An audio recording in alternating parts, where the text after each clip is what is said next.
இப்ப இந்த ஃபாரின் லேடியோ அவங்க அண்ணனோட பேச்ச மீறி திருட்டு திறமை அவங்க வந்து மீட் பண்ணி ஒரு கிரிக்கெட் பால் எடுத்து வந்து அவங்க பிராக்டிஸ் பண்றதுக்காக இப்ப பரிசா கொடுத்துட்டு போறாங்க. இப்ப இந்த இடத்துக்கு சிங்க ஒருத்தர் வராரு. நான் போலிங் போறேன்னு சொல்லிட்டு ஒரே ஒரு பால் தான் போறாரு. பார்த்தா அந்த ஸ்டெம்ப் பறக்குது. ஆக்சுவலா ஆர்மில இருப்பாரு. ஆர்மில இருக்கும்போது அங்க இருந்த சோல்ஜர்ஸ் கூட அங்கே கிரிக்கெட்ல நல்லா ஆடிப்பாரு. அதனால நான் உங்களுக்கு பயிற்சி தரேன்னு சொல்லிட்டு சொல்றாரு. இப்ப ஹீரோ பிடிக்காத ஒன்னும் இவங்களை பிளேஸ் தோக்கடிக்கணும்ன்றதுக்காகவே அந்த டீம்ல இருக்கவங்க கன்வின்ஸ் பண்ணி எப்படியோ அந்த டீம்லயும் ஜாயின் பண்ணிக்கிறான். இப்ப இவங்க வேலை சேர்ந்து கிரிக்கெட் ஆடிட்டு இருக்கும்போது பால் ஒருத்தர் கிட்ட போகுது.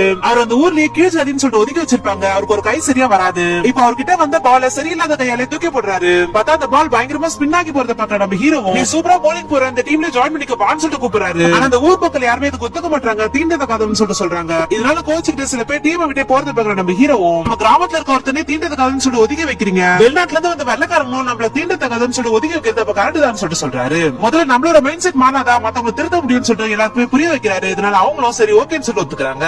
நைட்டு பகல்னு கூட பார்க்காம வேற லெவல்ல பிராக்டிஸ் பண்றாங்க. இப்ப எப்படியோ ஒரு வழியா மேட்ச் ஆடுற நாளுமே வந்துருது.